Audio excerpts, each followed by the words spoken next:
অনেকেই দেখা যায় বিবাহের আগে হারাম সম্পর্ক ও জেনা করে, কিন্তু তারা আবার সালাতও পড়ে। সেই সালাত আল্লাহর দরবারে কবুল হবে কি না? ভাই তোফায়েল, আপনি যে প্রশ্ন করেছেন এর চাইতে গুরুত্বপূর্ণ প্রশ্ন প্রাসঙ্গিক, যে বিবাহের আগে যে প্রেমের সম্পর্ক, তথাকথিত প্রেমের সম্পর্ক একজন ছেলে এবং একজন মেয়ের সাথে থাকে, এই সম্পর্কটি যদি শারীরিক সরাসরি জেনা পর্যন্ত নাও যায়, তথাপি এটি এক ধরনের জেনা। এবং এই হারাম সম্পর্ক, অবৈধ সম্পর্ক যদি কারোর মধ্যে থাকে, একটা শাস্তি তার দুনিয়াটি নিশ্চিত, তাহলে তার দাম্পত্য জীবনে আল্লাহ সুবহানাহু ওয়া তাআলা তাকে শান্তি এবং সুখ দান করবেন না। আর সেই সাথে এই জেনার যে অপরাধ, জেনার যে দায়, এর জন্য জাহান্নামের আযাব তার জন্য অপেক্ষা করবে। এটা বড় ধরনের একটি গুনাহ এবং কবিরা গুনাহ এবং বড় ধরনের অপরাধ। সেই সাথে যদি তিনি জেনা করছেন, অবৈধ সম্পর্ক রাখছেন কোনো মেয়ের সাথে বিবাহ বহির্ভূত, একই সঙ্গে তিনি সালাত আদায় করছেন, এরকম যদি হয়, আমরা আপনার প্রশ্নের উত্তরে বলবো তার সালাত কবুল হবে না, সেটা বলা যাবে না। বরং সালাত একটি স্বতন্ত্র ইবাদত, বরং এই অবস্থায় তার আরও ভালোভাবে সালাত আদায় করা উচিত। কারণ ইন্নাস সালাতা তানহা আনিল ফাহশাই ওয়াল মুনকার, সালাত মানুষকে অশ্লীল এবং অন্যায় কাজ থেকে বিরত রাখে, ফেরত রাখে, বাঁচিয়ে রাখে। যার কারণে সালাতের ব্যাপারে তিনি আরও বেশি মনোযোগী হওয়া দরকার। তার সালাত কবুল হবে না এভাবে আমরা বলবো না, তবে হ্যাঁ, যে সালাত তাকে গুনাহ থেকে বাঁচাচ্ছে না, সেই সালাত খুব বেশি মানসম্মত নয়, এটা অনুমান করা যায়। কিন্তু সালাত কবুল হবে না বা আল্লাহ সুবহানাহু ওয়া তাআলার কাছে এটা গ্রহণযোগ্য হবে না, এরকম কোনো কথা বলা কোনো সুযোগ নেই আপাত দৃষ্টিতে। এরপরে প্রশ্ন,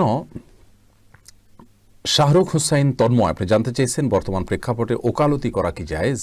ভাই শাহরুখ, ওকালতির যে পেশা, এই পেশা গ্রহণ করা বর্তমান যুগে নানা কারণে খুবই বিপদ এর একটি কাজ। তার কারণ হলো, ওকালতি করতে হলে প্রচলিত আইনে যে বিচার হবে, সে বিচারের জন্য আপনার আবেদন করতে হবে। যদিও প্রচলিত আইনের বেশিরভাগ ধারাই কোরআন হাদিসের সাথে সাংঘর্ষিক না, কিন্তু কিছু কিছু ধারা বা অনেকগুলো ধারা যেহেতু সাংঘর্ষিক আছে, অতএব সেই সমস্ত ক্ষেত্রে অন্তত একজন উকিলকে ওকালতি করতে হবে এবং কখনো কখনো সে সমস্ত ধারায় বিচার চাইতে হবে। আর কোরআন এবং সুন্নাহ বিরোধী কোনো ধারায় বিচার চাওয়া, এটা কোনো মুসলমানের জন্য জায়েজ নাই, এক। আর দ্বিতীয়ত হলো, ওকালতির পেশায় অনেক সময় আসামি অপরাধী হওয়ার পরেও উকিল তার মামলায় জেতার জন্য, তার মক্কেলকে মুক্ত করবার জন্য তিনি মিথ্যার আশ্রয় নিয়ে থাকেন এবং তাকে মিথ্যা শিখিয়ে থাকেন। এটা আমাদের দেশের ওপেন সিক্রেট একটি বিষয়। তো এই সমস্ত বিষয়গুলো থেকে অ্যাভয়েড করে যদি তিনি করতে পারেন, অর্থাৎ যে মামলায় কোরআন এবং সুন্নাহ বিরোধী কোনো কিছু নাই আমাদের প্রচলিত আইনে, সে মামলা তিনি লড়লেন এবং কোনো মিথ্যার আশ্রয় তিনি নিলেন না, এরকম যদি হয়, তাহলে সেক্ষেত্রে ওকালতি পেশা করা যায় আছে ইনশাআল্লাহ বিইذনিল্লাহ।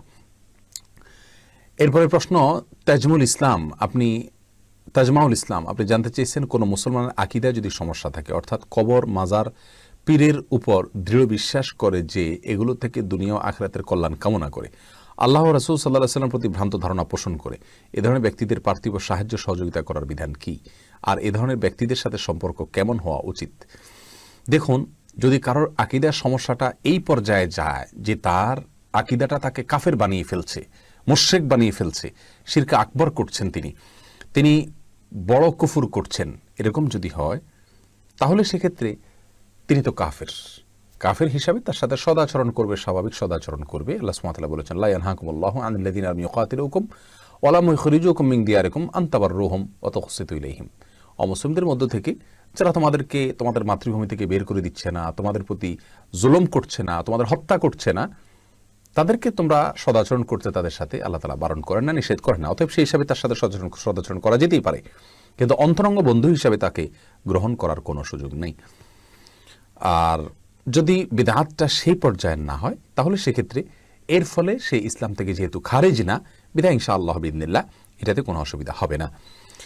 এরপরে আব্দুল্লাহ খারেজ অসুবিধা হবে না বলতে তার সাথে সাধারণ সম্পর্ক রাখতে পারবেন, তবে তাকে তার বিদআত যেহেতু করছেন সেই জন্য তাকে সম্মান করলে সেটা আবার গুনাহের কারণ হবে।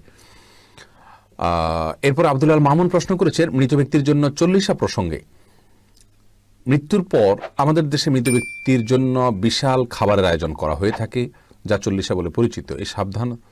এটা সাধারণত মৃত্যুর 40 দিন পর পরবর্তী যে কোনো দিন করা হয়। এই প্রশ্ন উত্তর বোধ হয় আমি গত সপ্তাহে দিয়েছিলাম। হুবহু একই প্রশ্ন উত্তর কীভাবে আসলো আমি বুঝলাম না।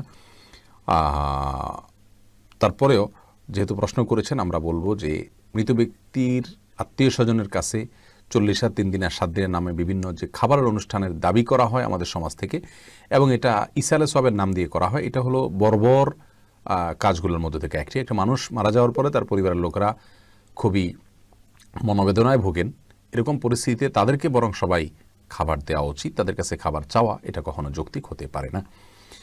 আর কোরআন সুন্নাহ এরকম কোনো কথা নির্দেশ করেনি, এটা পরিহার করা উচিত। মেহেদী হাসান, আপনি জানতে চেয়েছেন বিয়ে করতে চাই হাফিজা বা আলেমা, কিন্তু হাফিজা আলেমা খুঁজে পেলাম না, সুতরাং বিয়ে না করলে কি গুনাহ হবে? আপনি হাফিজা আলেমা বিয়ে করতে চেয়েছেন, সেটা না পেলে আপনি বিয়ে করবেন না কেন? যদি আপনি স্বাভাবিক অবস্থায় থাকেন, বিয়ে না করলে আপনি গুনাহে লিপ্ত হবেন না, আর বিয়ে করার সামর্থ্য আছে, তাহলে আপনার জন্য বিয়ে করা সুন্নাহ। আর সুন্নাহ তরক করলে গুনাহগার হবে না, কিন্তু অনুত্তম হবে। নবী সাল্লাল্লাহু আলাইহি ওয়াসাল্লাম বলেছেন যে বিয়ে করে, বিয়ে আমার সুন্নাত, অতএব যে বিয়ে করলো না সে আমার উম্মত নয়। অতএব আপনি কেন এই রিস্ক নিতে যাবেন? বিয়ে আপনার করা উচিত। আর আপনি যেটা চাইছেন সেটা যদি না হয়, তাহলে বুঝতে হবে যে এর ভিতরে কোনো কল্যাণ আছে। হাফেজ আলেমা হলেই যে আপনার জন্য সুখ শান্তি হবে, আপনি যা চাচ্ছেন তা হবে, ব্যাপারটি সেরকম নাও হতে পারে। সেজন্য আল্লাহ সুবহানাহু ওয়া তাআলা ফায়সালা, তাতে সন্তুষ্ট হওয়া উচিত। আপনি নিজের জন্য নিজে যেটাকে ভালো মনে করেন, আল্লাহ সুবহানাহু ওয়া তাআলা আপনার জন্য যেটাকে ভালো মনে করেন সেটা চাইতে বেশি কল্যাণকর। এরপরে প্রশ্ন করেছেন হাসান, দাড়িতে খুর লাগাতে পারবো একবার ঘন করে চাপ দাড়ি উঠানোর জন্য? ভাই হাসান, চাপ দাড়ি উঠানোর জন্য খুর লাগানো জায়েজ নেই। আমাদের অনেক ভাইরা আছেন যাদের দাড়ি হয়তো অল্প আছে, তিনি দাড়িটা যাতে বেশি হয়, ঘন হয়, মোটা হয়ে ওঠে, এই জন্য বারবার শেভ করেন। তার উদ্দেশ্য হলো দাড়িটা যাতে ভালো করে ওঠে তারপরে রাখবেন। অর্থাৎ এর শেভটা ভালো উদ্দেশ্যে করা হয়ে থাকে। তো উদ্দেশ্য ভালো হলে কি হবে? পদ্ধতিটা ভালো না। মনে রাখবেন, উদ্দেশ্য ভালো হলেই সবসময় কাজ ভালো হয় না। যে কোনো কাজ ভালো হওয়ার জন্য দুটি শর্ত থাকে। এক, ওই কাজটার পদ্ধতিটা নবী করিম সাল্লাল্লাহু আলাইহি ওয়াসাল্লাম বাঁধানো পদ্ধতি অনুযায়ী হতে হবে। দ্বিতীয়, সেই কাজটি শুধুমাত্র আল্লাহকে সন্তুষ্ট করার উদ্দেশ্যে তথা ভালো উদ্দেশ্যে হতে হবে।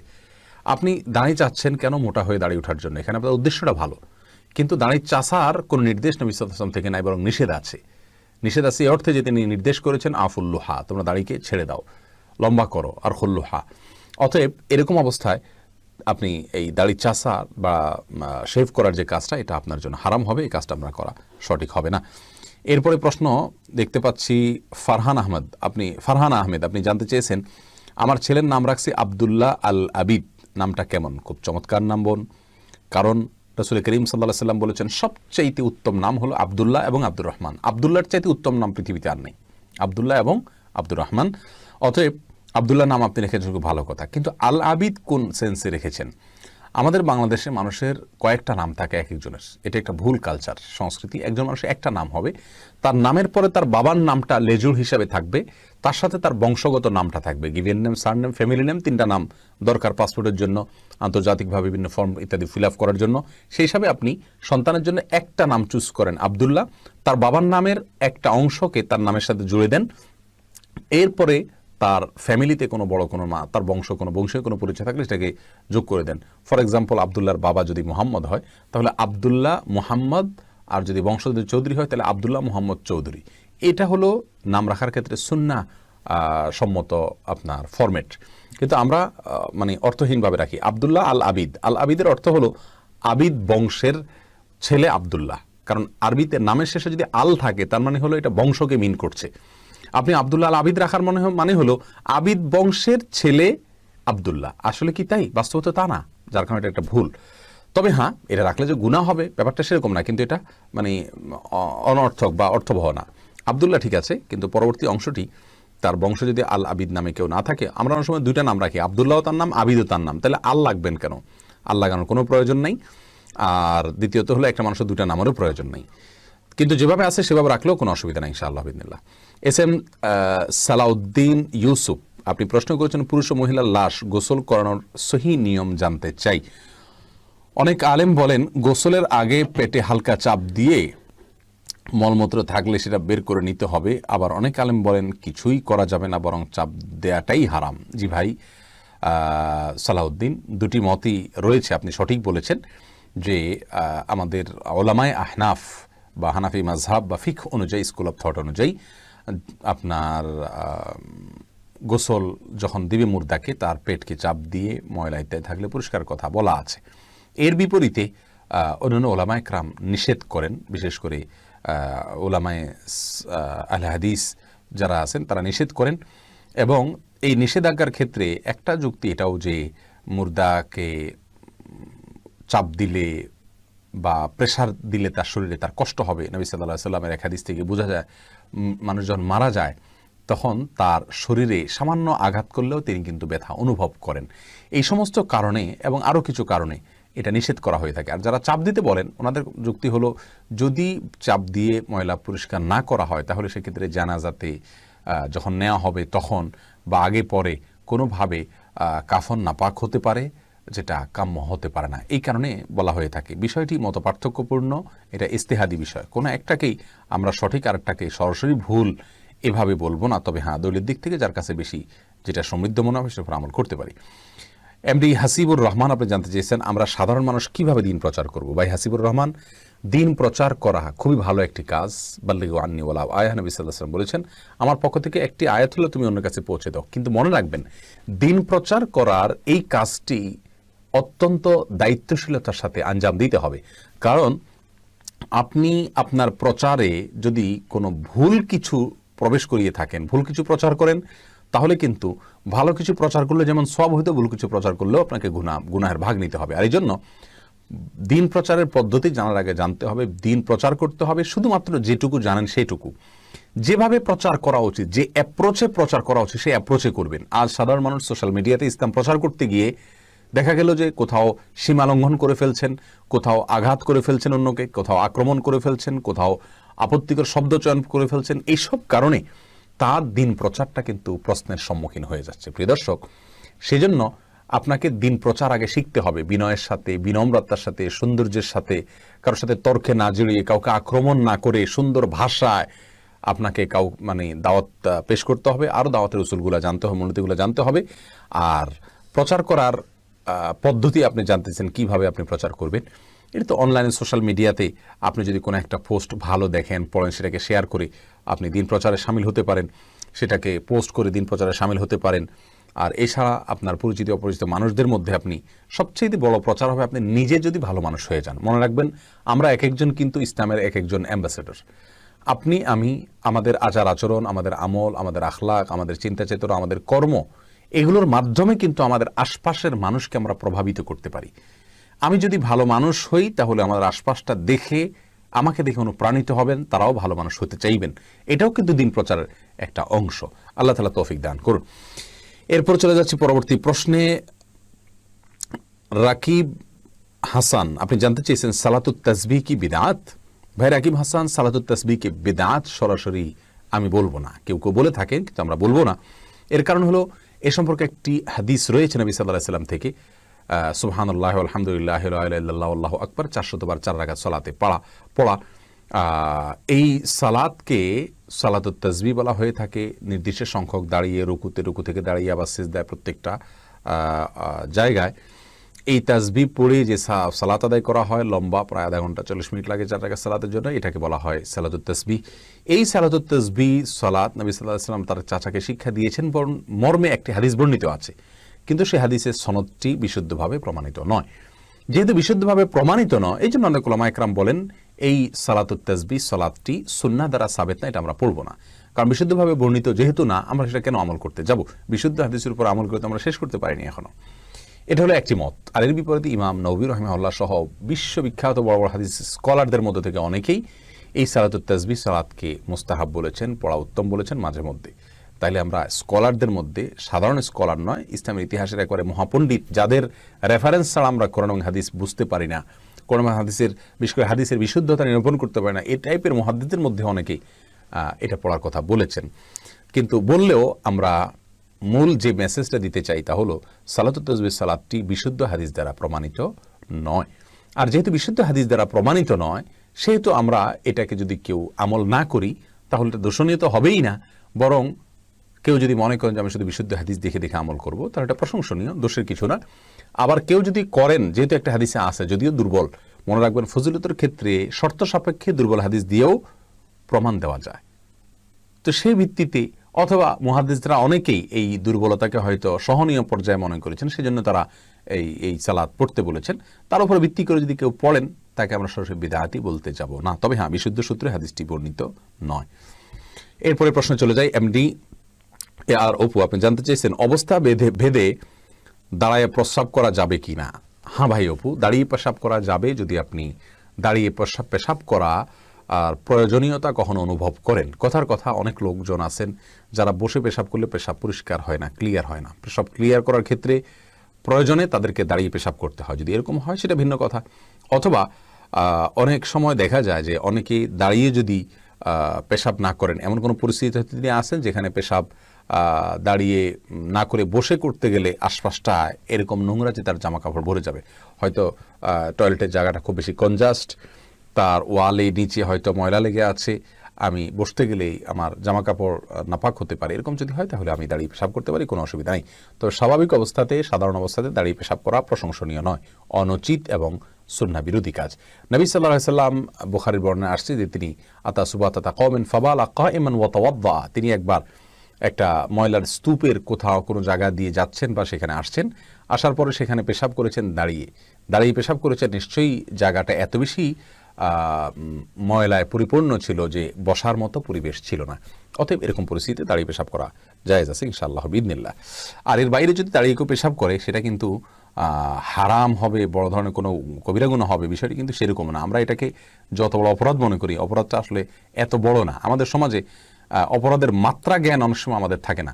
দাঁড়িয়ে পেশাব করলে মসজিদের আশেপাশে কোনো টয়লেটে তাকে যেভাবে আমরা হামলে পড়ি, এর চাইতে বড় অপরাধ করলেও দেখা যায় আমরা কিছু বলি না। অথচ দাঁড়িয়ে পেশাব করার বিষয়টা এরকম জঘন্য কোনো কিছু না। তবে হ্যাঁ, এটা অনুচিত, সন্দেহাতীতভাবে অনুচিত, এবং এটা করা যাবে না বিনা কারণে। এরপরে প্রশ্ন করেছেন বাইজিদ ভুঁইয়া, মাযহাব কিভাবে মানা যায়? ভাই বাইজিদ, মাযহাব মানা বলতে সাধারণত বোঝানো হয়ে থাকে কোরআন এবং হাদিসকে কোনো একজন স্কলারের বুঝ অনুযায়ী গ্রহণ করা। এটাকে মাযহাব মানা বলতে সাধারণত বোঝানো হয়ে থাকে। ইসলামের ইতিহাসে অনেকগুলো মাযহাব ছিল, তার ভিতরে সবচেয়ে প্রসিদ্ধ 4টি মাযহাব, ইমাম আবু হানিফা রাহিমাহুল্লাহ, ইমাম শাফি, ইমাম আহমদ বিন হাম্বল, ইমাম মালিক রাহিমাহুল্লাহ। এই 4টি মাযহাবের প্রতিটি মাযহাবেরই অনুসারী যারা, তারা কিন্তু 4জন ব্যক্তিকে অনুসরণ করেন না, তারা কোরআন এবং হাদিসকে এই 4জন ব্যক্তির ব্যাখ্যায় অনুসরণ করেন। অতএব এই অর্থে মাযহাব মানাটা দোষণীয় নয়। হ্যাঁ, যদি এমন হয় যে উনি যা বলেছেন আমি তা মানব, সেটা দলিল সমৃদ্ধ হোক বা না হোক, অন্ধের মতো, এরকম যদি হতো তাহলে সেক্ষেত্রে সেটা অবশ্যই নিন্দার ছিল। এবং এরকম যদি কেউ কারোর অনুসরণ করে, আছে অনেকের অনুসরণ করে এভাবে, তাহলে সেটা কিন্তু সত্যি নিন্দনীয় এবং নিকৃষ্টতম। কিন্তু এর বাইরে যদি কোরআন এবং হাদিসের আলোকে যতক্ষণ তিনি আমাকে পরিচালিত করবেন, ততক্ষণ আমি তার অনুসরণ করব। এরকম যদি হয় তাহলে তাতে কোনো অসুবিধা নাই। বরং আমরা সাধারণ মানুষ কোরআন এবং হাদিসের সবগুলো জিনিসকে আমরা নিজেদের যোগ্যতায় বোঝা, এটা একরকম কঠিন দুঃসাধ্য ব্যাপার। অতএব কোনো আলেমের আশ্রয় আমাদেরকে নিতে হয় কোরআন হাদিসকে বোঝার ক্ষেত্রে। এরপরে প্রশ্ন করেছেন ডালিম আহমেদ, আপনি জানতে চেয়েছেন আসরের সালাত মাগরিবের কতক্ষণ আগ পর্যন্ত পড়া যায়? এ বিষয়ে ভাই ডালিম, সহিহ মুসলিমে বর্ণিত হয়েছে, নবী সাল্লাল্লাহু আলাইহি ওয়াসাল্লাম বলেছেন ওয়াক্তুল আসরি মা লাম তাসফাররা শামস, অর্থাৎ সূর্য যতক্ষণ পর্যন্ত হলদে বর্ণ না হয়ে যায় ততক্ষণ পর্যন্ত আসরের সালাতের ওয়াক্ত থাকে। তার মানে আসর সালাতের গ্রহণযোগ্য ওয়াক্ত ততক্ষণ পর্যন্ত থাকে। আর সূর্য হলদে বর্ণ হওয়ার পরেও ওয়াক্ত থাকে, কিন্তু সেটা আর গ্রহণযোগ্য ওয়াক্ত থাকে না, ওটাকে মাকরুহ ওয়াক্ত বলা হয়, অর্থাৎ অপছন্দনীয় ওয়াক্ত বলা হয়, কিন্তু তখনও সালাত পড়া যায়।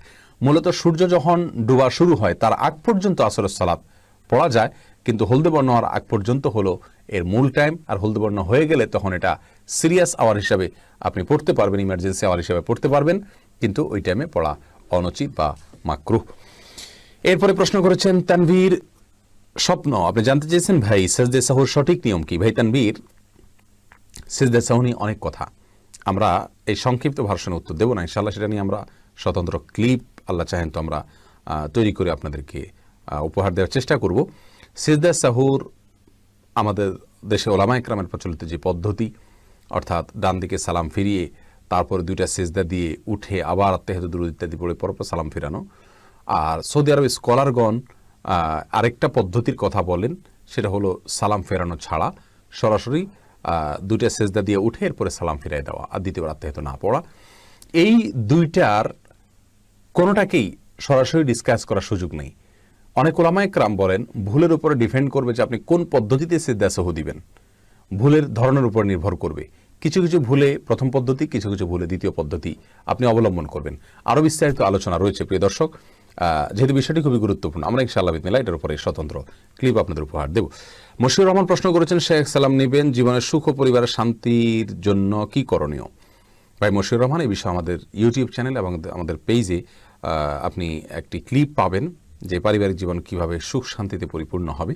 অনেকগুলো পরামর্শ সেখানে বলা আছে। তার ভিতরে প্রথম পরামর্শ হলো, আপনি বিয়ের অনেক আগে থেকে সূরা ফুরকান আয়াত নম্বর 74 বেশি বেশি পড়বেন। রব্বানা হাব লানা মিন আজওয়াজিনা ওয়া যুররিয়াতিনা কুররাতা আয়ুন ওয়াজআলনা লিল মুত্তাকিনা ইমামা। অর্থাৎ আল্লাহ স্ত্রী সন্তান যা দিবেন আমাকে, এবং মেয়েরা পড়বেন স্বামী সন্তান যা দিবেন আমাকে, এই অর্থে এগুলো যেন আমাদের চোখ জুড়ায় এরকম হয় এবং তারা যেন মুত্তাকির ইমাম হতে পারে। আমরা সবাই মিলে এই দোয়া বেশি বেশি করবেন বিয়ের আগে থেকে, এবং জীবনসঙ্গী হিসাবে দিনদার পাত্র অথবা পাত্রীকে অবশ্যই অগ্রাধিকার দিবেন এবং নো কম্প্রোমাইজের লেভেলে যাবেন এক্ষেত্রে।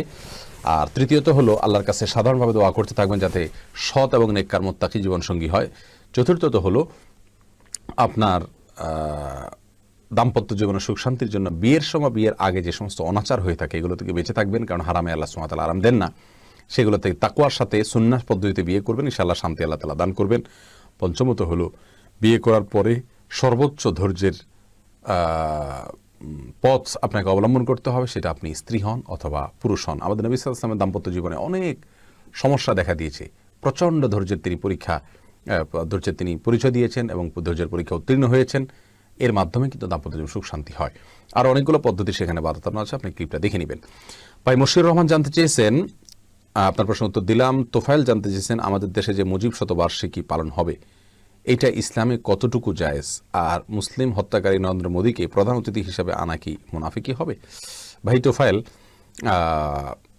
নরেন্দ্র মোদীকে আমাদের দেশে মুজিব শতবার্ষিকীতে আনার যে সিদ্ধান্ত সরকার নিয়েছেন, সেই সিদ্ধান্তকে পুনর্বিবেচনা করার জন্য এদেশের শত শত লক্ষ লক্ষ বরং কোটি মানুষ আবেদন করছে, আমরাও আবেদন করছি। কারণ মুসলমানদের রক্তে তার দুহাত রঞ্জিত, এখনও তিনি মুসলমানদের হত্যায় লিপ্ত, এরকম একজন সময়ের অন্যতম বড় হিটলার, তাকে যদি কোনোভাবে এদেশে অতিথি করে আনা হয়, বিশেষ করে সে হত্যাকাণ্ডে লিপ্ত, মুসলিম বলে কোনো কথা নয়, মানবতা বিরোধী অপরাধে লিপ্ত এরকম একজন মানুষকে যদি অতিথি হিসাবে আনা হয়, সেটা আমাদের দেশের মানুষের জন্য অপমান হবে। এদেশের মানুষের চিন্তা এবং আদর্শের সাথে এটা কোনোভাবেই মানানসই হবে না। সেজন্য আমরা এটা যারা করবেন তাদেরকে আমরা বিনীতভাবে অনুরোধ করব তারা যেন এই সিদ্ধান্তকে পরিবর্তন করেন। আর অমুসলিমদের মধ্যে কেউ যদি মুসলমানদেরকে হত্যা করে, তাদের সাথে যদি কেউ ব্যক্তিগতভাবে তাদের সাথে টান ভালোবাসা থাকে, বন্ধুত্ব থাকে, তাহলে তাদের ইমান নিয়ে প্রশ্ন তোলা যেতে পারে। এরকম ভয়াবহ বিষয়, আল্লাহ তাআলা মাফ করুন। শিপন আমাদের পরে প্রশ্ন করেছেন, ইসলামী ব্যাংকে টাকা ফিক্সড ডিপোজিট করে লাভ নেওয়া জায়েজ হবে কিনা? ভাই শিপন, এই বিষয়ে আমরা বারবার উত্তর দিয়েছি। ফিক্সড ডিপোজিট করে ইসলামী ব্যাংকগুলোতে তার লভ্যাংশ খাওয়া অনুচিত হবে যদি বিকল্প কোনো পথ আপনার কাছে খোলা থাকে। ফর এক্সাম্পল, আপনার ব্যবসার কোনো রাস্তা আছে, হোক অল্প পয়সা আসবে, ইসলামী ব্যাংকগুলোতে না রেখে আপনার সে পথটা অবলম্বন করা উচিত। তার কারণ হলো ইসলামী ব্যাংকের যে উপার্জন সেটা শতভাগ সন্দেহমুক্ত নয়। নবী সাল্লাল্লাহু আলাইহি ওয়াসাল্লাম বলেছেন, আল হালালু বাইয়িন ওয়াল হারামু বাইয়িন ওয়া বাইনহুমা মুশতাবিহাত, অর্থাৎ হালাল স্পষ্ট, হারামও স্পষ্ট, আর এই দুইটার মাঝখানে কিছু আছে যেগুলো সন্দেহযুক্ত। এই সন্দেহযুক্তগুলো থেকে যে বেঁচে থাকতে পারবে সে তার তাকওয়াকে রক্ষা করতে পারলো।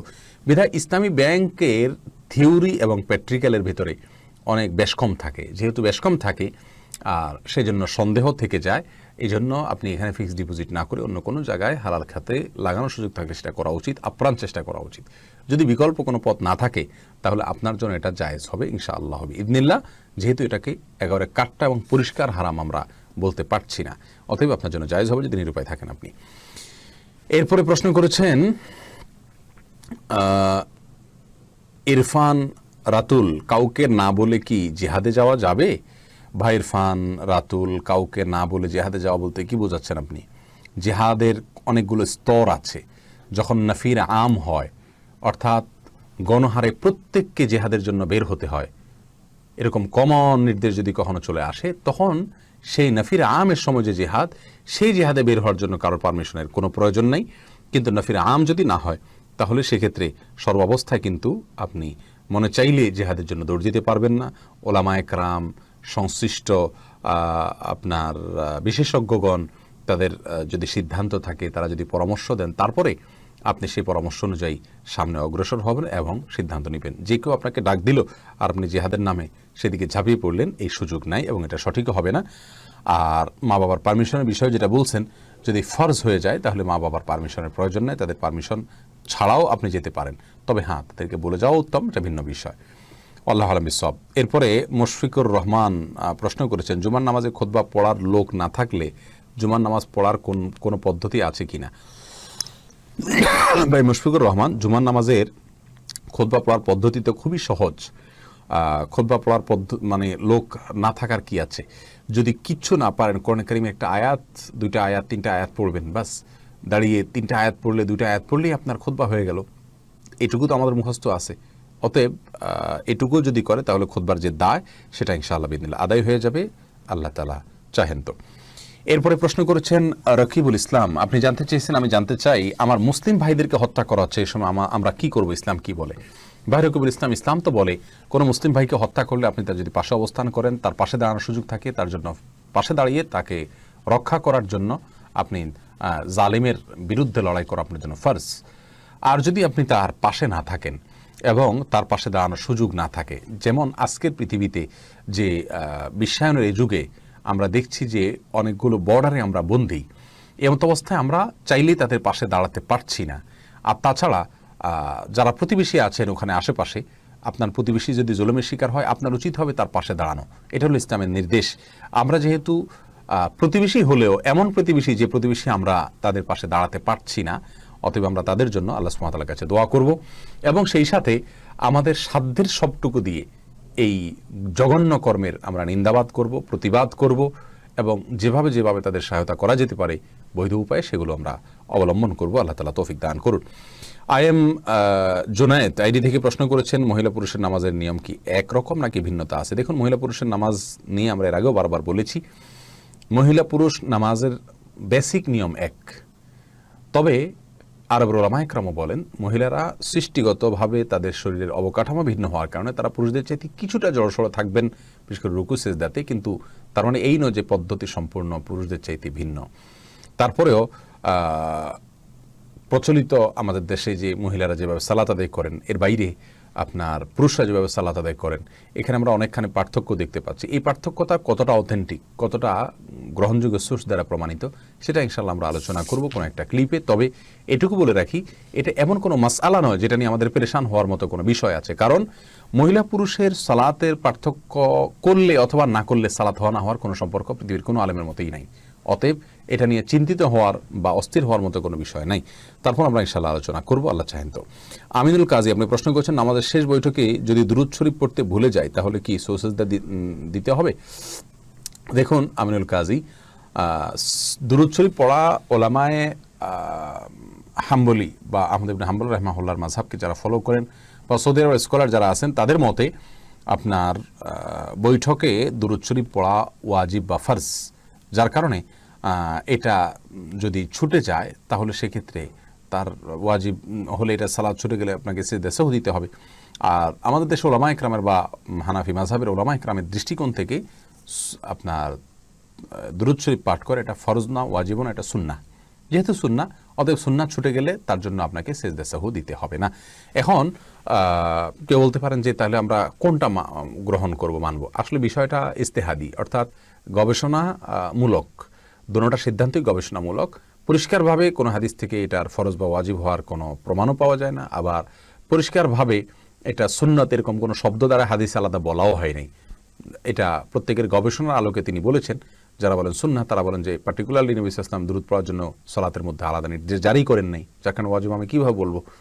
তিনি পড়েছেন সেসব সুন্নাত হবে সাধারণ অবস্থাতে। আর যারা বলেন যে ওয়াজিব বাধ্যতামূলক, তারা বলেন নবী সাল্লাল্লাহু আলাইহি ওয়াসাল্লাম বলেছেন, সল্লু কামা রাআইতুমুনি উসাল্লি, তোমরা আমাকে যেভাবে সালাত আদায় করতে দেখেছো সেভাবে সালাত আদায় করো। যেহেতু তিনি নির্দেশ জারি করেছেন, অতএব তার একটা নির্দেশে, কমন নির্দেশে যে আমি যেভাবে করেছি সালাত সেভাবে করো, তাহলে পুরো সালাতটাই সেভাবে করা জরুরি।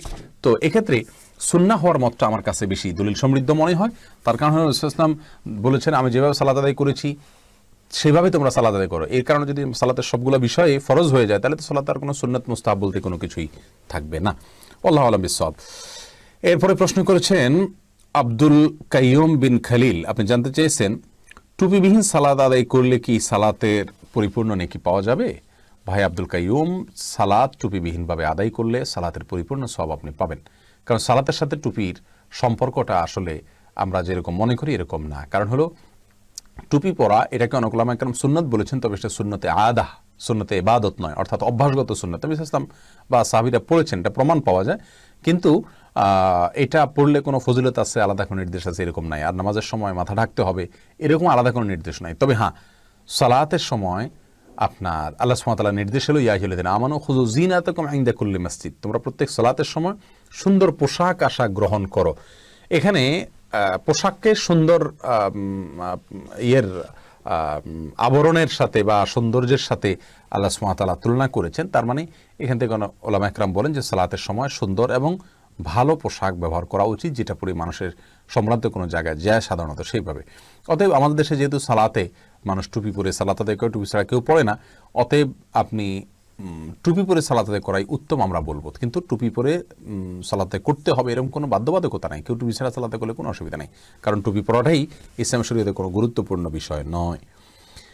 এরপরে প্রশ্ন করেছেন সুকি চৌধুরী, আপনি জানতে চেয়েছেন সূরা কাহফ শুক্রবার বৃহস্পতিবার কোন সময় পাঠ করব? সূরা কাহফ আপনি বৃহস্পতিবার সন্ধ্যার পর থেকে, মাগরিবের পর থেকে আপনি একেবারে শুক্রবার সূর্য অস্ত যাওয়ার আগ পর্যন্ত পড়তে পারবেন। যদিও অনেকে বলেছেন জুমার আগে আগে পড়তে হবে, তার কোনো প্রমাণ নাই। মূলত মাগরিবের বৃহস্পতিবার মাগরিবের পর থেকে নিয়ে শুক্রবার মাগরিবের আগ পর্যন্ত আপনি সূরা কাহফ পড়তে পারবেন ইনশাআল্লাহ বিইذনিল্লাহ। এটাকে আমাদের নূর হবে আপনার জন্য, যদি হাদিসের সনদ নিয়ে অনেকেই আপত্তি তুলেছেন। মিসবাউদ্দিন প্রশ্ন করেছেন মেয়েরা নেকাব পরে অর্থাৎ মুখ ঢেকে নামাজ পড়তে পারবে কি না? মহিলারা মসজিদে যদি নামাজ পড়তে গেলে অনেকে বলে যে মুখ না খুললে নামাজ হবে না। না, মুখ না খুললে নামাজ হবে না এমন কোনো কথা নাই। বরং মেয়েরা যদি এমন কোনো জায়গায় সালাত আদায় করেন যেখানে অন্য পুরুষরা আছে, বিকল্প কোনো রাস্তা নাই, তাহলে সেক্ষেত্রে মুখকে পরিপূর্ণ না ঢেকে হলেও যথাসম্ভব তার চেহারা যাতে দেখা না যায় সেভাবে মাথার উপরে ওড়নাকে টেনে দিয়ে তিনি সালাত আদায় করবেন, সালাত হয়ে যাবে ইনশাআল্লাহ। সিজান আহমেদ জানতে চেয়েছেন মহিলারা মাথা মাসাহ করার সময় চুল খোলা রাখবে নাকি বেঁধে রাখবে? চুল স্বাভাবিক অবস্থাতেই থাকবে। আপনার মাথা মাসা করার সময় চুল খুলে পুরা চুলের উপরে মানে মাসা করতে হবে সেটা এরকম না। মাথার উপর অংশটা মাসা করলেই চলবে, অতিরিক্ত অংশ যদি বাধাও থাকে তার উপর দিয়ে মাসা করে ফেলবে, যথেষ্ট হয়ে যাবে ইনশাআল্লাহ। ইশতিয়াক আমার জানতে চেয়েছেন বেঁচে থাকা অবস্থায়, আমার প্রশ্ন হলো বাবা বেঁচে থাকা অবস্থায় ভাই তার বোনকে বিয়ে দিতে পারবে কি না? বাবা যদি বেঁচে থাকেন তাহলে সেক্ষেত্রে তিনি নিজে অভিভাবক। বাবা যদি অভিভাবকত্বের যে যোগ্যতা, এই যোগ্যতা যদি তার না থাকে, যেমন তিনি অসুস্থ, মানসিকভাবে বিকারগ্রস্ত, অথবা বাবা যদি এমন হন যে তিনি দায়িত্বশীল ভূমিকা পালন করছেন না, তার দিনদারি নেই, ইসলাম ফলো করেন না, মানে সালাত পড়েন না, অথবা তিনি দিনদার পাত্র দেখে বিয়ে দিচ্ছেন না মেয়েকে, তিনি শুধু পয়সা দেখছেন, এক কথায় মানে একজন যোগ্য অভিভাবকের দায়িত্ব বা যোগ্যতা যেটা সেটা তার নাই, এরকম যদি হয় তাহলে কিন্তু ভাই তার জায়গা অভিভাবকত্ব করতে পারবেন। আর স্বাভাবিক অবস্থাতে বাবা থাকতে ভাই অভিভাবকত্ব করবেন না। এরপরে প্রশ্ন হলো সোহেল আহমদ, আপনি জানতে চেয়েছেন, আমি জানতে চাচ্ছিলাম যে মুসা আলাইহিস সালামকে কি ইহুদিদের নবী হিসাবে প্রেরণ করা হয়েছিল? আর আমরা যা জানি সব নবী মুসলিম ছিলেন, কিন্তু এক ভাই আমাকে বলেছেন যে মুসা আলাইহিস সালাম নাকি ইহুদি ছিলেন। দেখুন, মুসা আলাইহিস সালাম এবং তার অনুসারীদেরকে ইহুদি বলা হয়, এটা তাদের এক পূর্বপুরুষের নামে নামকরণ করা হয়েছে, এটা তাদের জাতীয় নাম। বাট সমস্ত নবীরাই ইসলামের পথে আহ্বান করেছেন। ইসলাম আল্লাহ সুবহানাহু ওয়া তাআলার কাছে আত্মসমর্পণ করার অর্থ যদি আমরা নেই, তাহলে সেক্ষেত্রে সবাই আল্লাহ সুবহানাহু ওয়া তাআলার কাছে আত্মসমর্পণের কথা বলেছেন। সমস্ত নবীদেরই কিন্তু দাওয়াতের মূল থিম সমান একই ছিল। সবাই বলেছেন ইয়া আইয়ুহান নাস কুলু লা ইলাহা ইল্লাল্লাহ তুফলিহু, এর সমর্থবোধক কথাই সবাই বলেছেন, এর প্রতি আহ্বান করেছেন, হে ইমানদাররা, হে মানুষেরা, তোমরা লা ইলাহা ইল্লাল্লাহ বলো, তাহলে সফল কাম হয়ে যাবে। এরপরে প্রশ্ন করেছেন মধু হাসান, আপনি জানতে চেয়েছেন আমার বিয়ের সময় মোহর দেওয়া হয়েছিল 2 লাখ টাকা, কিন্তু এই টাকা যে পরিশোধ করতে হবে তা আমি ভালোভাবে জানতাম না। এখন আমি টাকাগুলো পরিশোধ করতে চাই, যদিও এটা আমার জন্য কষ্টকর। আমি বিয়ের পর আমার স্ত্রীকে স্বর্ণ দিয়েছি, এখন যদি এই স্বর্ণগুলো দাম ধরে এবং 2 লাখ টাকা হতে যত বাকি থাকে তা দিয়ে মহারণা পরিশোধ করি, তাহলে কি আমার মোহর আদায় হবে? আর আমার স্ত্রী মহারণার টাকাগুলো নিতে একদম নারাজ।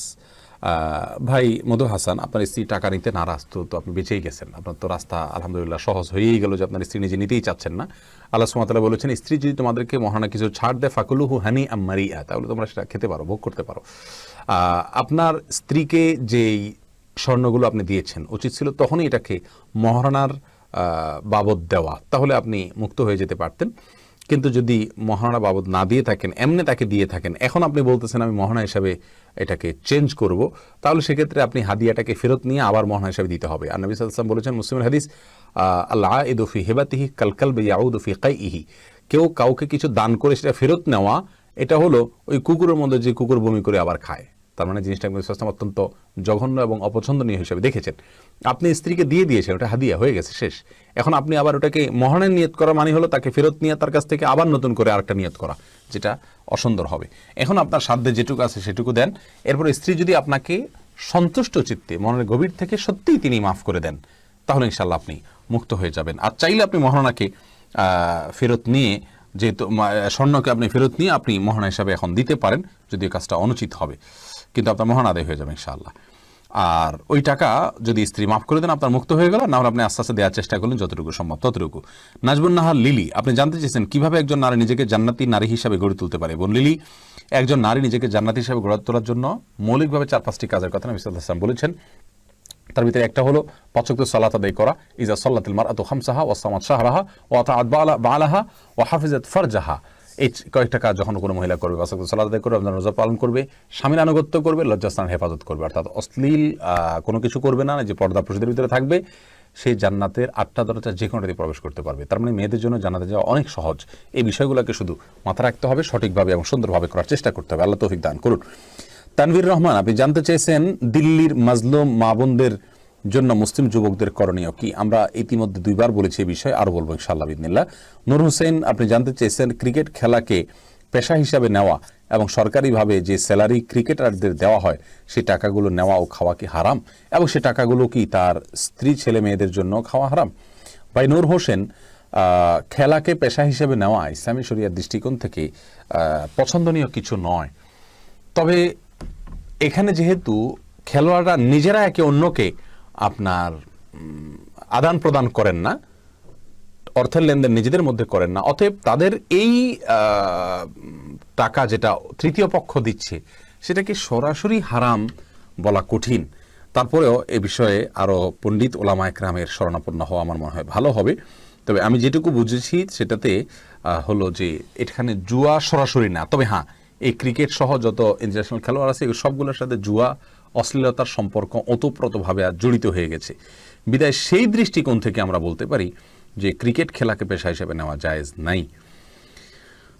আবু সুফিয়ান, আপনি জানতে চেয়েছেন আমি বড় গুনাহগার, মনে করেন পৃথিবীতে আমার মতো গুনাহগার কেউ নেই, আল্লাহ আমার তওবা কবুল করবেন কিনা। ভাই আবু সুফিয়ান, আল্লাহ সুবহানাহু ওয়া তাআলা আপনার প্রসঙ্গে বলেছেন,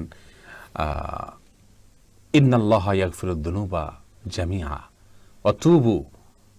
আল্লাহ সুবহানাহু ওয়া তাআলা বলেছেন তোমরা তওবা করো, হে লোক সকল তোমরা তওবা করো আল্লাহর কাছে, অতুবু ইলাল্লাহ, আল্লাহর কাছে তোমরা তওবা করো, আল্লাহ সুবহানাহু ওয়া তাআলা তোমাদের সমস্ত গুনাহ মাফ করে দিবেন। লা তাকনাতু মির রাহমাতিল্লাহ, ইন্নাল্লাহা ইয়াগফিরুদ যুনুবা জামিআ। তোমরা আল্লাহ তাআলার রহমত থেকে নিরাশ হইও না, আল্লাহ তাআলা সমস্ত গুনাহ মাফ করে দিবেন। প্রিয় ভাই আমার, এমন কোনো অপরাধ নেই যে অপরাধ আল্লাহ সুবহানাহু ওয়া তাআলা মাফ করবেন না। এমনকি আল্লাহর সঙ্গে শিরিক করা সবচেয়ে বড় অপরাধ আল্লাহর জমিনে, সেটাও যদি করে কেউ মাফ চায়, মাফ হয়ে যাবে। হ্যাঁ, কোনো মানুষের হক নষ্ট করেছেন, সেটা মানুষের কাছ থেকে আপনাকে মাফ নিতে হবে, তার হক পরিশোধ করতে হবে। আর এছাড়া স্বাভাবিক অবস্থায় যেই কোনো অপরাধ আপনি আল্লাহর কাছে মাফ চাইবেন, ইনশাআল্লাহ বিদিনিল্লাহ সেটা ক্ষমার যোগ্য। ক্ষমার অযোগ্য অপরাধ কিছুই আল্লাহর জমিনে নাই। বিদায় নিরাশ হওয়ার কোনো কারণ নাই, আল্লাহ সুবহানাহু ওয়া তাআলা আপনাকে অবশ্যই ক্ষমা করবেন। আমরা দোয়া করি আপনার জন্য, আল্লাহ তাআলা যেন আপনার সমস্ত ভুল ত্রুটি মাফ করেন, আমাদের সবাইকে আল্লাহ তাআলা মাফ করেন।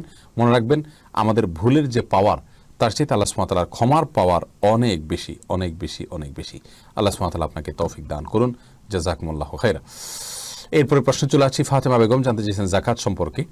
আপনি জানতে চেয়েছেন যাকাত সম্পর্কে, জিপিএফ এর যাকাত দিতে হবে কি না।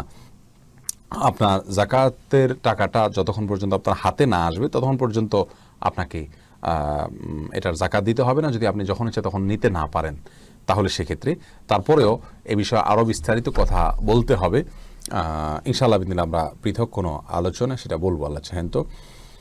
আনোয়ার হোসেন জানতে চেয়েছেন বিধর্মীদের ধর্মীয় প্রতিষ্ঠানে কাজ করা যাবে কি না। বিধর্মীদের ধর্মীয় প্রতিষ্ঠানে কাজ করা অনুচিত হবে, যেহেতু তার ধর্মীয় প্রতিষ্ঠানে কাজ করা মানে হলো তার ধর্মীয় কাজ করতে তাকে প্রত্যক্ষভাবে সহযোগিতা করা, আর সেই সহযোগিতা করাটা গুনাহ হবে না। আল্লাহ সুবহানাহু ওয়া তাআলা বলেছেন ওয়ালা তাআওয়ানু আলাল ইসমি ওয়াল উদওয়ান, আর তোমরা গুনাহ এবং সীমা লঙ্ঘনের কাজে একে অন্যের সহযোগিতা করো না। সেই সেন্স থেকে এটা করা অনুচিত হবে।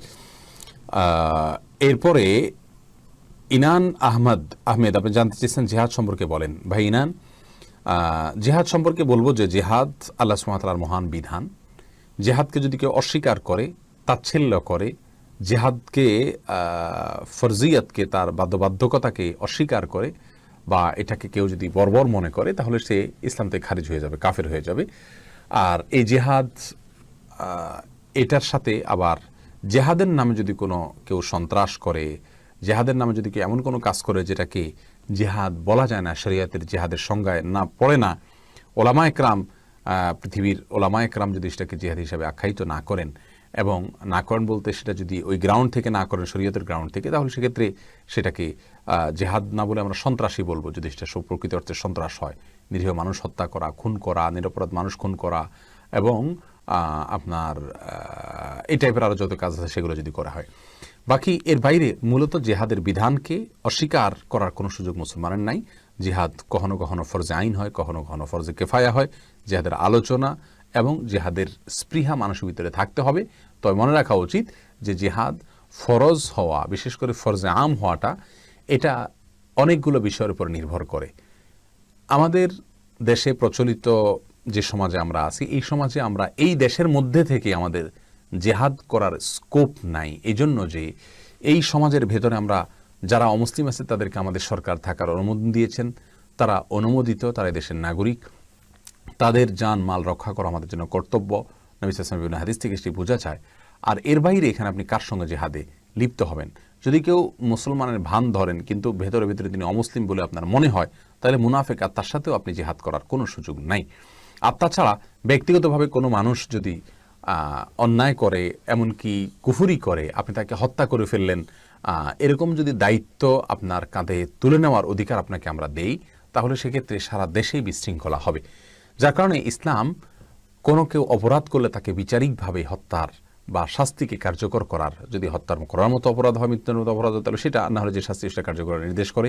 আমরা নিজেরা আইন হাত তুলে নিতে বলে না। এটা হলো আমাদের দেশের প্রেক্ষাপটের জন্য আমরা বললাম। তবে হ্যাঁ, মৌলিকভাবে জিহাদের ফরজিয়তের বিষয়ে আমরা বললাম। আল্লাহ তাআলা বোঝার তৌফিক দান করুন।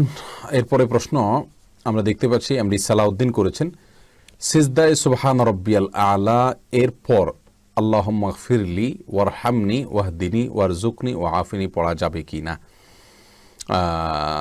সুবহান রাব্বিয়াল আলা বলার পরে এটা পড়ার জিনিস না। এই দোয়াটা তো দুই সিজদার মধ্যবর্তী জায়গায় বলার জিনিস। আপনি যদি সিজদা বলেন গুনাহ হবে না, কারণ সিজদাতে দোয়া করার কথা বলা হয়েছে। নবী সাল্লাল্লাহু আলাইহি ওয়াসাল্লাম বলেছেন যে আকরাবু মা ইয়াকুনুল আবদু মির রাব্বিহি ওয়া হুয়া সাজিদ ফাআকসিরু মিনাদ দুআ, অর্থাৎ বান্দা সিজদা আল্লাহ তাআলা সবচেয়ে নিকটবর্তী থাকে, অতএব তোমরা সেখানে বেশি বেশি আল্লাহর কাছে দোয়া করো। আপনি দোয়া করতে পারেন, তবে এইটা দোয়াটা সিজদা করাটা সুন্নত হবে না, উত্তম হবে না। উত্তম হবে দুই সিজদার মাঝখানে পড়া। নবী সাল্লাল্লাহু আলাইহি ওয়াসাল্লাম এটাকে সিজদা পড়েন নাই, দুই সিজদার মাঝখানে পড়েছেন। মোহাম্মদ মাহদি হাসান নীল আপনি প্রশ্ন করেছেন, ওমর রাদিয়াল্লাহু তাআলা আনহুকে নিয়ে 2012 সালে 30 খণ্ডের এপিসোড রিলিজ হয়, তাতে সাহাবীদের চরিত্রে অনেকে অভিনয় করেছেন, তা দেখলে গুনাহ হবে কিনা? দেখলে গুনাহ হবে না, কিন্তু এই কাজটা যারা করেছেন এটা কোনো প্রশংসনীয় কাজ আমরা বলবো না। সাহাবীদের চরিত্রে অভিনয় করা এবং এই সমস্ত মুভিতে নিশ্চয়ই শুধু হালাল দৃশ্যই থাকে না, আমার ধারণা। অতএব এরকম যদি হয় তাহলে সেক্ষেত্রে এগুলো প্রশংসনীয় নয়, ইসলামী দেশে এগুলো জায়েজ নয়। এমডি বাবু আপনি প্রশ্ন করেছেন, মুসলমানি নিয়ে জন্ম নিলে করণীয় কি? মুসলমানি নিয়ে জন্ম নেওয়া আবার কিভাবে হয় আমি জানি না। পুরুষঙ্গের উপরের অংশ যদি নাই থাকে তাহলে তো তার জন্য মুসলমানের কোনো বিধাই নেই। তবে এটাকে বিশেষ কোনো বুজুর্গি মনে করার কোনো কারণে, অনেকে মনে করেন মায়ের পেট থেকে ওইভাবে আসলে সে আল্লাহর খুব বিশেষ কোনো ওলি নেককার, এরকম কোনো ইন্ডিকেট বা আলামত এটা বহন করে না। ইসলামের দৃষ্টিকোণ থেকে এরকম কোনো কিছু বলা হয়নি।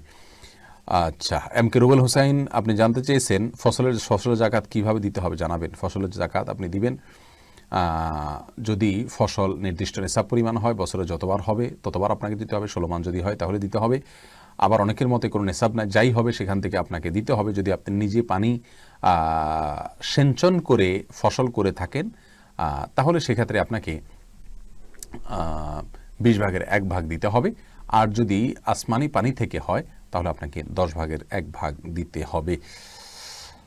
এরপরে প্রশ্ন করেছেন সাদিকুর রহমান চৌধুরী, আপনি জানতে চেয়েছেন সালাতুল হাজতের নামাজ কি জায়েজ? সালাতুল হাজতের নামাজ বলতে ভিন্ন কোনো বিশেষ পদ্ধতির নামাজ বিশুদ্ধ হাদিস দ্বারা বর্ণিত নাই। তবে হ্যাঁ, আল্লাহ সুবহানাহু ওয়া তাআলা বলেছেন তোমরা আল্লাহ সুবহানাহু ওয়া তাআলার কাছে সাহায্য চাও, ওয়াস্তাঈনু বিস-সাবরি ওয়াস-সালাহ, সবর এবং সালাতের মাধ্যমে। যে কারণে আপনার যে কোনো বিপদ আসবে আপনি সালাতে দাঁড়িয়ে যাবেন। নবী সাল্লাল্লাহু আলাইহি ওয়াসাল্লাম সম্পর্কে এক সাহাবী বলেছেন, কানা ইযা হাযাবাহু আমরুন ফাযা ইলাস সালাহ। নবী সাল্লাল্লাহু আলাইহি ওয়াসাল্লাম যখন কোনো বিপদগ্রস্ত হতেন সাথে সাথে তিনি সালাতে দাঁড়িয়ে যেতেন। সেই হিসাবে আপনি 2 রাকাত বা 4 রাকাত যে কোনো সংখ্যক সালাত আপনি বিপদে আসলে নফল সালাত পড়বেন, পড়ে আল্লাহর কাছে সাহায্য চাইবেন। বিশেষ কোনো ফরম্যাটে এই সালাত বিশুদ্ধ কোনো হাদিস দ্বারা প্রমাণিত নয়। নাসিম পারভেজ জানতে চেয়েছেন, জীবনে কম বেশি অনেক গুনাহ করেছি, খাসভাবে ফিরতে চাই ও আল্লাহর খাস বান্দা হতে চাই, কোনো উপায় আছে কি? ভাই নাসিম পারভেজ, আল্লাহ তাআলা আপনার গুনাহগুলো মাফ করুন, তওবা করবেন, তওবা করে ফিরে আসবেন, বান্দার হক থাকলে সেগুলো ফেরত দিয়ে দিবেন, সালাতকে সবচেয়ে গুরুত্বের সাথে করবেন, হালাল ইনকামের দিকে খুব বেশি খেয়াল রাখবেন এবং সেই সাথে আপনি কোরআন সুন্নাহ বর্ণিত জিকিরগুলো নিয়মিত করার চেষ্টা করবেন, নেককার এবং ভালো মানুষদের সাথে থাকবেন। ইনশাআল্লাহ বিইذনিল্লাহ এই পথগুলো আপনাকে সত্যের পথে, সুন্দরের পথে পরিচালিত করবে। এরপরে প্রশ্ন করেছেন মুসাদ্দিক হোসেন, বর্তমানে ব্যাংকে চাকরি করা কি হালাল? শুধু ব্যাংকে চাকরি করা হারাম হবে? ইসলামী ব্যাংকগুলোতে চাকরি করা জায়েজ হবে যদি বিকল্পের চেয়ে ভালো কোনো চাকরি না থাকে? হাফিজ আল আসাদ, আপনি জানতে চেয়েছেন ফরজ ও সুন্নত নামাজের সিজদায় কোরআনের দোয়া পড়ার হুকুম কি? ফরজের বা সুন্নতের যে কোনো নামাজের সিজদায় কোরআন আয়াত পড়া নিষেধ। নবী সাল্লাল্লাহু আলাইহি ওয়াসাল্লাম স্পষ্টভাবে নিষেধ করেছেন, কোরআন আয়াত সিজদায় পড়া যাবে না। মোহাম্মদ জাফরুল্লাহ জসিম জানতে চেয়েছেন ইস্তেখারা কিভাবে করতে হয়? ভাই জাফরুল্লাহ জসিম, ইস্তেখারা করার সুন্নাহ পদ্ধতি সম্পর্কে একজন সাহাবী বলেছেন, নবী সাল্লাল্লাহু আলাইহি ওয়াসাল্লাম আমাদেরকে ইস্তেখারা শিক্ষা দিতেন, যেভাবে সালাত কোরআনের একটা সূরা শেখানো হয় ঠিক তেভাবে ধরে ধরে তিনি ইস্তেখারা সালাত শিক্ষা দিয়েছেন। কিভাবে শিক্ষা দিয়েছেন সে প্রসঙ্গে সাহাবী বলেছেন যে তিনি আমাদেরকে ইস্তেখারা সালাত শিক্ষা দিয়েছেন এভাবে যে যখন কোনো বিষয় আমরা সিদ্ধান্ত নিতে যাব এবং দুনিয়াবী বিষয়ে সিদ্ধান্তহীনতা আমরা ভুগবো, আমরা 2 রাকাত সালাত আদায় করব, এরপরে পড়বো আল্লাহুম্মা ইন্নী আস্তাখিরুকা বিইলমিকা ওয়া আস্তাকদিরুকা বিকুদরাতিকা ওয়া আসআলুকা মিন ফাদলিকাল আযীম ফাইন্নাকা তাকদিরু ওয়া লা আকদির ওয়া তা'লামু ওয়া লা আ'লাম ওয়া আনতা আল্লামুল গুয়ুব আল্লাহুম্মা ইন কুনতা তা'লামু আন্না হাযাল আমর খায়রুল লি ফি দীনি ওয়া মা'আশি ওয়া আকিবাতি আমরি ফায়াসসিরহু লি ওয়া ইন কুনতা তা'লামু আন্না হাযাল আমর শাররুল লি ফি দীনি ওয়া মা'আশি ওয়া আকিবাতি আমরি ফাসরিফনি আনহু ওয়াসরিফহু আন্নি ওয়াকদুর লি আল খায়র হাইযু কান সুম্মা রদনি বি। এই দোয়াটি পড়বে 2 রাকাত সালাতের পরে, অর্থ বুঝে পড়ার চেষ্টা করবে। হাজাল আমরা যখন বলবে তখন যেই কাজের জন্য ইস্তেখারা করতে চাচ্ছে ওই কাজের কথা মনে আনবে, বাস। এটা হলো ইস্তেখারার সুন্নাহ পদ্ধতি যেটা নবী সাল্লাল্লাহু আলাইহি ওয়াসাল্লাম আমাদেরকে শিক্ষা দিয়েছেন। এরপরে প্রশ্ন হাফিজ আল আসাদ, আপনি জানতে চেয়েছেন ফরজ ও সুন্নাত নামাজের সিজদায় কোরআনে তো আমরা বলেছি এটা। এরপরে সালাউদ্দিন, আপনি জানতে চেয়েছেন আমাদের দেশে হুজুররা সবকিছুতে দলিল দিয়ে কথা বলে, কার কথা আমরা নিব? আমরা বিদেশে এত কিছু দেখি না। ভাই সালাউদ্দিন, আপনি যদি দলিল বুঝে থাকেন, যে কোনো আলিম আপনাকে দলিল দিয়ে যদি কোনো কথা বলে থাকে আপনি সেটা মানতে পারেন, এবং আপনি যদি বিবেক খরচ করবেন, দুইজনের মধ্যে যদি মতপার্থক্য হয় কার কথাটা বেশি আপনার কোরআন এবং হাদিসের সাথে সামঞ্জস্যপূর্ণ, কোরআন এবং হাদিসের দলিল দ্বারা বেশি সমৃদ্ধ কোনটা, সেটা আপনি আপনার বিবেক খরচ করে অনুমান করে আপনি নির্ধারণ করার চেষ্টা করবেন। ইনশাআল্লাহ বিইذনিল্লাহ আপনি যদি সঠিকটা উদ্ধার নাও করতে পারেন আল্লাহ সুবহানাহু ওয়া তাআলা আপনাকে মাফ করবেন যদি আপনার বুঝটা সঠিক নাও হয়, কিন্তু আপনার বিবেকের সবটুকুকে ব্যয় করতে হবে, চেষ্টা করতে হবে যাতে আপনি সঠিকটা উদ্ধার করতে পারেন। আল্লাহ তাআলা তৌফিক দান করুন। এরপরে প্রশ্ন করেছেন আসমা রহমান আসমা, আপনি জানতে চেয়েছেন বাবা মা ভাই বোন সালাত পর্দার ব্যাপারে উদাসীন, এক্ষেত্রে করণীয় কি? তাদেরকে সালাতের পর্দার ব্যাপারে গুরুত্ব বোঝাবেন, দোয়া করবেন, যাদেরকে দিয়ে বোঝালে কাজ হবে তাদের কাছে নিয়ে যাবেন, তাদের মাধ্যমে বোঝাবেন, এবং সবচেয়ে বড় কথা দোয়া করবেন এবং নিজে সুন্দর আচরণ দ্বারা তাদের মন জয় করবেন। আল্লাহ তাআলা তৌফিক দান করুন। দোয়া এর মধ্যে সবচেয়ে বেশি পাওয়ারফুল আমল, আল্লাহ কবুল করুন। এমনি হারুন আর রশিদ জানতে চেয়েছেন বেপরদা নারীর দ্বারা বিজ্ঞাপনের মাধ্যমে উপার্জিত টাকা হালাল হবে কি না? না, হারাম হবে। বেপরদা নারীর দ্বারা বিজ্ঞাপনের মাধ্যমে উপার্জিত টাকা হালাল হবে না, কারণ এটা মানে অন্যায় একটা কাজ করে টাকা কামাই করা হলো। অন্যায় কাজ করে যদি টাকা উপার্জন করা হয় সেটা স্পষ্টভাবে হারাম। নবী সাল্লাল্লাহু আলাইহি ওয়াসাল্লাম বিভিন্ন হাদিসে এ বিষয়ে স্পষ্টভাবে নিষেধ করেছেন। মোহাম্মদ ইমরান জানতে চেয়েছেন ফরজ গোসল করার পর আমার মনে হয় আমার শরীরের কোনো অংশ ভিজেনি, কিন্তু আমি শিওর না, এক্ষেত্রে আমি কি করব? আপনি শিওর না হলে বুঝতে হবে এটা আপনার মনের ওয়াসওয়াসা, কুমন্ত্রণা, এটার দিকে কোনো খেয়াল দেওয়া যাবে না। একটা বিশেষ শয়তান আছে, এর কাজই হলো মুসলমানদের মধ্যে তাদের অজু পবিত্রতা সালাত নিয়ে এরকম মনোযোগের ব্যাঘাত সৃষ্টি করার অপচেষ্টা করা, খিনজাব বলা হয় এই শয়তানকে। এই শয়তানের এই কুমন্ত্রণা থেকে বাঁচার চেষ্টা করতে হবে এবং এটাকে অ্যাভয়েড করতে হবে, কিছুটা নাথিং মনে করে সামনের দিকে অগ্রসর হবেন। যদি আপনি নিশ্চিত না হন তাহলে অযথা সন্দেহের বশে আপনি পেরেশান হবেন না, অস্থির হবেন না। এরপরে প্রশ্ন করেছেন তুষার চৌধুরী, ঈদে মিলাদুন্নবী পালন করা কি জায়েজ? ভাই তুষার চৌধুরী, ঈদে মিলাদুন্নবী পালন করা এটা সাহাবা একরাম করেননি, রাসূল সাল্লাল্লাহু আলাইহি ওয়াসাল্লাম নিজেও করতে বলেননি। জন্মদিবস পালন করা খ্রিস্টানরা করেছে, তাদের থেকে এসেছে, বিধায় এটা করা আমাদের জন্য নাজায়েজ হবে। তাদের বিরুদ্ধে নবী সাল্লাল্লাহু আলাইহি ওয়াসাল্লাম করতে বলেছেন খালাফুল ইয়াহুদ ওয়ান নাসারা, ইহুদি খ্রিস্টান তোমরা বিরোধিতা করো, বিধায় আমাদের জন্য মিলাদুন্নবী প্রচলিত অর্থে যে মিলাদুন্নবী আমাদের সমাজে প্রচলিত আছে এটা করা জায়েজ হবে না, বিদআত হবে। স্বামী আহমেদ জানতে চাইছেন নবী সাল্লাল্লাহু আলাইহি ওয়াসাল্লামের শেখানো পদ্ধতিতে গোসল করার পর যদি কাপড় পরিধান করার সময় লজ্জাস্থানে অনিচ্ছাকৃত বা হাত স্পর্শ হয় তাহলে কি ওযু করতে হবে? ভাই স্বামী আহমদ, সৌদি আরবের স্কলারগণের মতে আপনার লজ্জাস্থানে যদি কোনো আড়াল ছাড়া সরাসরি হাত দিয়ে স্পর্শ করা হয় তাহলে ওযু ভেঙে যাবে, যার কারণে গোসল তো হয়ে গেল কিন্তু পরে ওযু করতে হবে।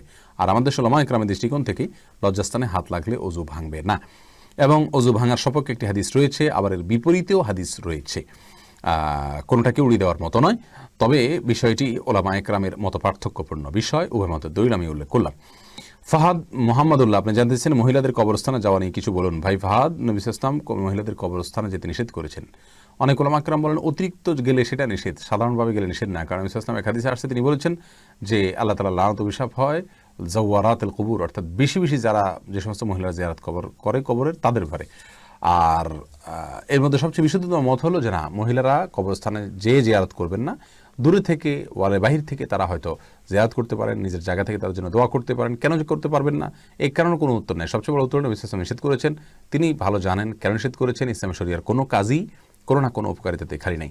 আর দ্বিতীয়ত হলো যদি কোনো কারণে আপনি মনে করেন যে না আমি এর কারণ জানলে আমার বেশি ঈমান আসবে, তাহলে মনে রাখবেন মেয়েরা কবরস্থানে গেলে হয়তোবা সেখানে তারা আবেগপ্রবণ হয়ে পড়বে, কোনো বিব্রতকর পরিস্থিতির মুখোমুখি হতে পারেন, অথবা ভিড় হবে অতিরিক্ত, আরও অনেক কারণ থাকতে পারে যে না হয়তো নিষেধ করেছেন। তবে হ্যাঁ, নিষেধ এটা হলো বিশুদ্ধ মত।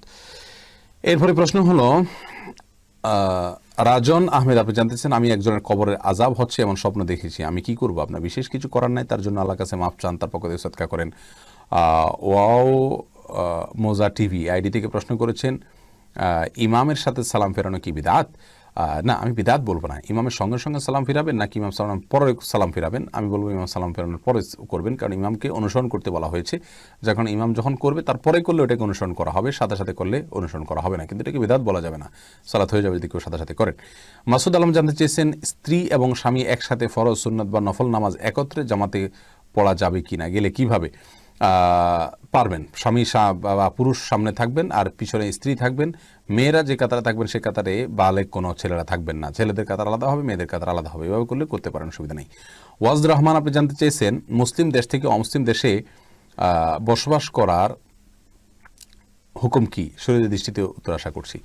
অমুসলিম দেশে বসবাস করলে সাময়িকভাবে বসবাস তো জায়েজ আছে, কিন্তু স্থায়ীভাবে বসবাস যদি করেন এবং সেখানে পরবর্তী বংশধর বা প্রজন্ম যারা আসবে তারা ইসলাম থেকে বিচ্যুত হয়ে যাওয়ার আশঙ্কা আছে, এই আশঙ্কার কারণে হাদিসে নিষেধ আছে অমুসলিম দেশে বসবাস করার কথা। কিন্তু আজকের পৃথিবীর যে অমুসলিম দেশগুলো, এগুলো দেখা যায় যে আসলে এগুলো পরিপূর্ণ মানে সে অর্থে অমুসলিম দেশ বলাও কঠিন।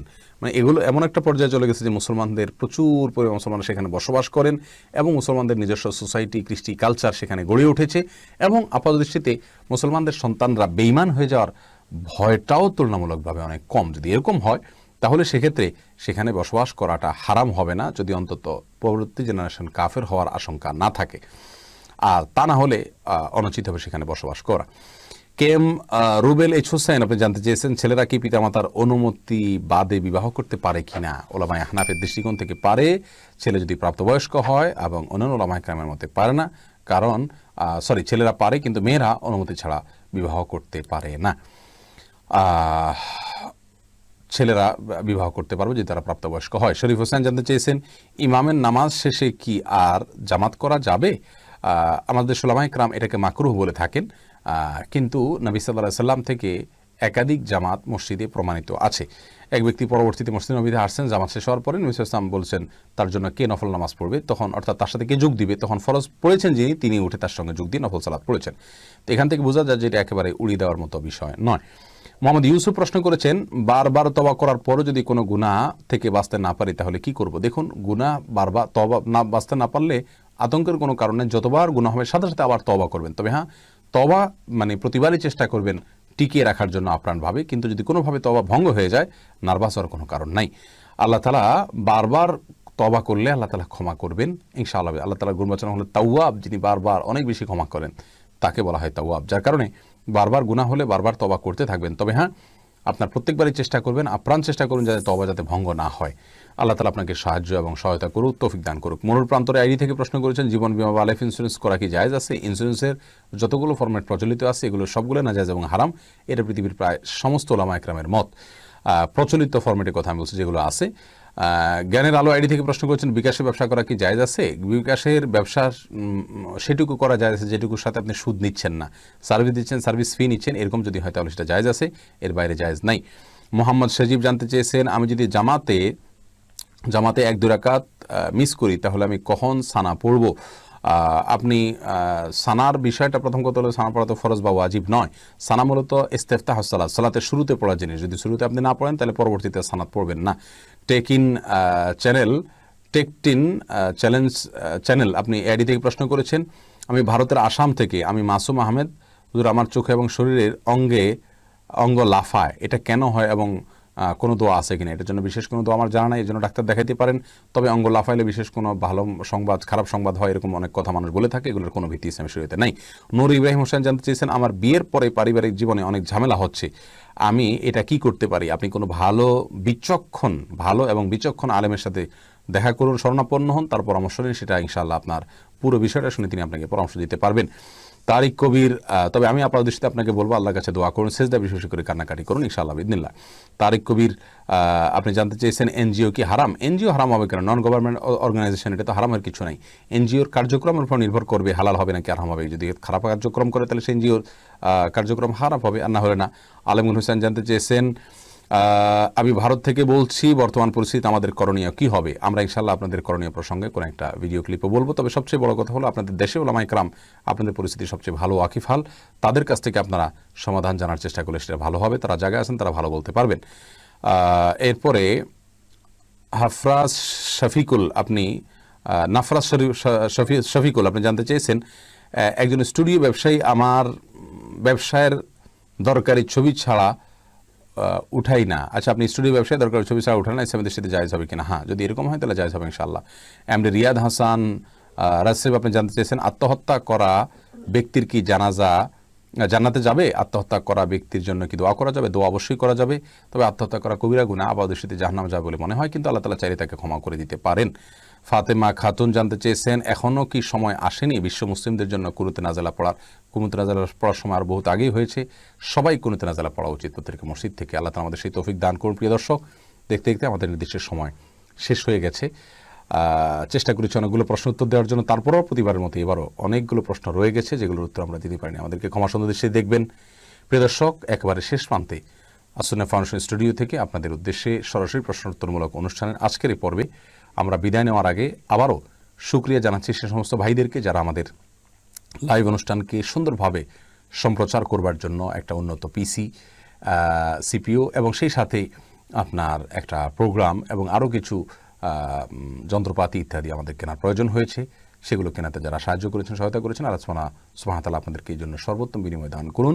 আলহামদুলিল্লাহ, আমরা নির্বিঘ্নে আজকের লাইভটি শেষ করতে পেরেছি। আশা করছি পরবর্তী লাইভগুলো এভাবে আমরা নির্বিঘ্ন করব। আর মনে রাখবেন, যেহেতু এশার সালাত একটু পিছিয়ে গেছে, আমরা ইনশাআল্লাহ রাত 9টায় লাইভ করব এখন থেকে প্রতি সপ্তাহে, যদি আল্লাহ তাআলা আমাদেরকে তৌফিক দান করেন। আর কখনো পরিবর্তন হলে আমরা আপনাদেরকে জানাবো। সেই সাথে ভারতের দিল্লিতে মাজলুম মুসলমানদের জন্য আবার দোয়া করছি আল্লাহ সুবহানাহু ওয়া তাআলার কাছে, মসজিদে কুনুতে নাজালা হওয়া উচিত এবং আল্লাহ সুবহানাহু ওয়া তাআলার কাছে দোয়া করা উচিত। আল্লাহ তাআলা আমাদের ভাই বোনদের সাহায্য করুন, জালেমদের কালো হাত আল্লাহ তাআলা গুড়িয়ে দিন, আমাদের মাজলুম ভাই বোনদেরকে আল্লাহ তাআলা মনোবলকে চাঙ্গা করে দিন। যারা মৃত্যুবরণ করেছেন জালেমদের জুলুমে শিকার হয়ে, আল্লাহ তাআলা তাদেরকে শাহাদাতের মর্যাদা দান করুন। প্রিয় দর্শক, আজকের মতো এখানে বিদায় নিচ্ছি। কথা হবে ইনশাআল্লাহ।